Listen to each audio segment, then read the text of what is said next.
Hello, আসসালামু আলাইকুম। বাংলা থেকে মালয় ভাষার নতুন একটি ভিডিওতে আপনাদের স্বাগতম। আমাদের আজকের ভিডিওর টপিক হচ্ছে কোনো কাজের জায়গায় ব্যবহৃত কিছু গুরুত্বপূর্ণ বাক্য। যেমন, আমি এখানে কাজ করি। এখানে এর মালয় ভাষা হবে দি সিনি। কাজ, কেরজা। আমি এখানে কাজ করি। এর মালয় ভাষা হবে সায়া কেরজা দি সিনি। আজকে কি কাজ করতে হবে?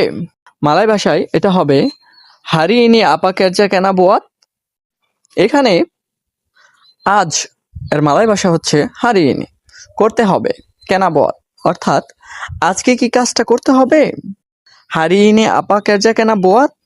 বস, এই কাজটা শেষ। এর মালয় ভাষা হবে বস কেরজা ইনি সুদা সেলেসাই। এখানে শেষ এর মালয় ভাষা হচ্ছে সুদা সেলেসাই। বস, এই কাজটা শেষ। বস কেরজা ইনি সুদা সেলেসাই। আমাকে একটু সাহায্য করুন। তুলং বান্টু সায়া সিকিত। এখানে একটু এর মালয় ভাষা হচ্ছে সিকিত, সাহায্য করুন। তুলং বান্টু।